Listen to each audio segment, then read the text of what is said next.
Très rapidement, je viens dans cette vidéo vous expliquer la procédure de A à Z pour immigrer en Fédération de Russie en 2025. Je viens dans cette vidéo aussi également vous donner le coût exact de le coût exact que vous aurez à dépenser pour votre procédure d'immigration en Fédération de Russie en 2025. Juste pour vous dire que nous avons une agence de voyage située à Yaoundé, Madagascar, qui s'appelle CGT Travel pour tous ceux qui ont besoin d'accompagnement pour leur procédure d'études, que ce soit du côté de la Belgique, que ce soit du côté de la France, que ce soit du côté de la Bulgarie, que ce soit du côté de la Roumanie, que ce soit du côté de la Finlande, aussi également de la Fédération de Russie. Vous pouvez nous contacter physiquement du côté du marché de Madagascar, à Yaoundé, Cameroun, ou bien virtuellement à travers le numéro de téléphone que je vais laisser en description de cette vidéo. Alors, si tu souhaites donc immigrer en Fédération de Russie en 2025, il faut savoir que la première étape est la traduction et la notarification de tes documents. Lorsque je parle de tes documents, je fais référence à ton dernier diplôme et à ton passeport. Et ton passeport doit être valide, doit avoir une validité de moins de 2 ans.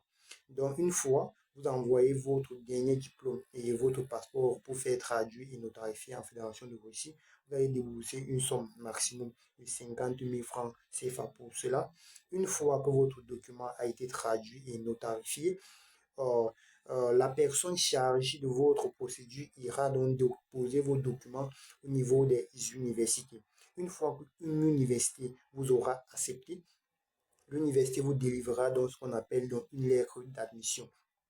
Une fois la lettre d'admission délivrée, vous devriez payer la première tranche de scolarité. La première tranche de scolarité, peu importe l'établissement d'enseignement supérieur en Fédération de Russie, où l'année de langue ne dépasse pas 500 000 francs CFA.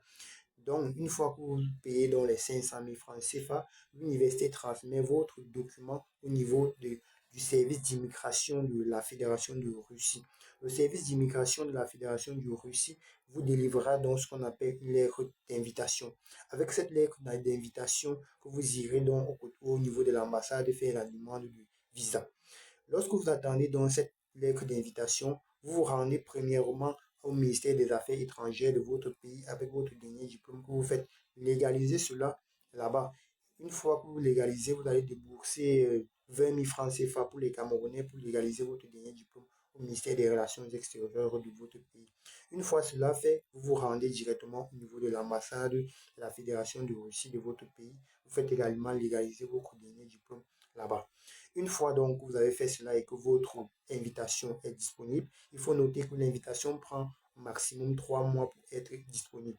Une fois que cela est disponible, vous prenez l'invitation. Avec donc l'invitation, vous joignez à ça votre dernier document que vous avez bien évidemment légalisé au ministère des Relations extérieures de votre pays.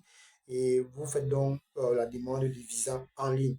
Une fois donc que la demande de visa en ligne a été effectuée, vous vous rendez donc du côté de l'ambassade de la Fédération de Russie, muni d'une somme, soit de 50 000 francs, soit de 100 000 francs. 50 000 francs au cas où vous voulez un visa normal, c'est-à-dire la durée du traitement de votre dossier s'élève à 2 semaines. Et 100 000 francs si vous voulez un visa rapide, c'est-à-dire la durée du traitement de votre dossier est d'environ 48 heures. Une fois que cela a été fait au niveau de l'ambassade, toutes les dépenses effectuées jusqu'ici seront autour de 800 000 francs CFA, 800 000 francs CFA, 850 000 francs CFA. Une fois que vous obtenez votre visa, vous payez donc la seconde tranche de scolarité qui s'élève également à 500 000 francs CFA. Donc vous allez vous retrouver avec un truc comme 1 300 000 francs CFA déjà dépensé jusqu'ici. Vous payez donc également donc votre billet d'avion aller et retour. Le billet d'avion aller et retour le plus cher pour la Fédération de Russie s'élève à 600 000 francs CFA. Donc, vous ajoutez à ça 1 million 300 000, vous vous retrouvez pratiquement à 1 million 800 000 francs CFA. Maintenant, vous payez votre logement du côté de la Fédération de Russie. Le logement pour un an, vous allez dépenser environ 300 000 francs CFA pour payer la totalité de votre logement sur un an. Vous allez vous retrouver avec un truc comme 2 millions de francs CFA. Et après, maintenant, vous payez donc ce qu'on appelle l'assurance maladie du côté de la Fédération de Russie, votre carte verte, etc. Tout ça vous reviendra à pratiquement 100 000 francs CFA. Donc, pour votre procédure d'immigration en Fédération de Russie en 2025, vous pouvez immigrer jusqu'en Fédération de Russie avec près de 2 300 000 francs CFA. Oui, c'est possible si vous faites confiance à CGT Travel situé à Yaoundé, Madagascar ou bien au numéro que je vais laisser en description de cette vidéo. Ciao.